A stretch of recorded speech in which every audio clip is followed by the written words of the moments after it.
साम' सोबनाय बायदि सोबथारगौमोन आं नोंनि बैसोआव बायदि माखौ आगै जेबो खुद बायदि लाथा लाथायै सिथाबफ्लेथारगौमोन नोंजोंनो आगै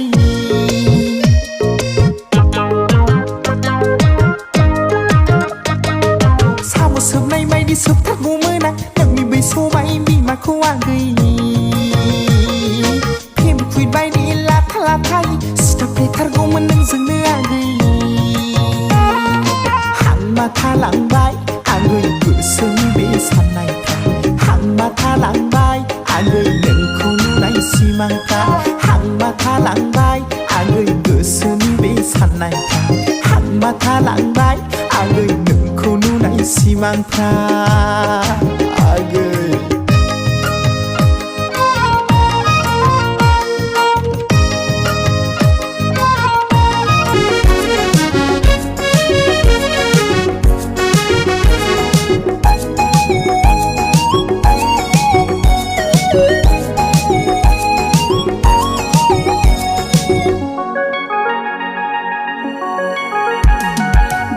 गिदिर जौस्रां देरस्रां आदा जांगिला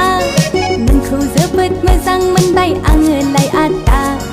गोजौ गिदिर जौस्रां देरस्रां आदा जांगिला नोंखौ जोबोद मोजां मोनबाय आङोलाय आदा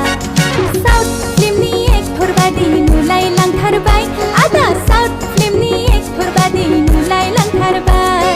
साउथ फिल्मनि एक्टर बादि नुलाय लांथारबाय आदा साउथ फिल्मनि एक्टर बादि नुलाय आयु गिलु बालु मा सिखोला बेलाय सेंग्राफोरखौसो उल्था प्रप'ज खालामनाय आयु गिलु बालु मा सिखोला बेलाय सेंग्राफोरखौसो उल्था प्रप'ज खालामनाय साउथ फिल्मनि बिलेन बादि नुलाय लांथारबाय आगै साउथ फिल्मनि बिलेन बादि नुलाय लांथारबाय साउथ फिल्मनि बिलेन बादि नुलाय लांथारबाय आगै साउथ फिल्मनि बिलेन बादि नुलाय लांथारबाय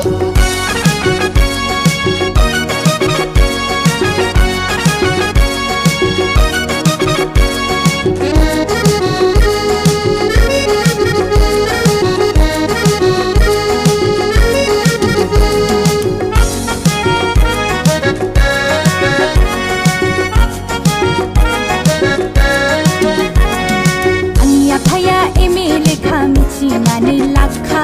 मोजां बुंनायावनो आंखौ एक्सेप्ट खालामखा आंनि आफाया एम.ए. लेखा मिथिनानै लाखा मोजां बुंनायावनो आंखौ एक्सेप्ट खालामखा पिस्तलजोंनो गावफ्लंहैगोन बिखायाव नोंखौ AK-47 जोंनो न'खौ गावख्रुबहैजोबगोन पिस्तलजोंनो गावफ्लंहैगोन बिखायाव नोंखौ AK-47 जोंनो न'खौ गावख्रुबहैजोबगोन नङा नङा नङा नङा गै नङा नङा नङा नङा गै थगायदोंसो आङो नोंखौलाय नङा नङा नङा नङा गै नङा नङा नङा नङा गै थगायदोंसो आङो नोंखौलाय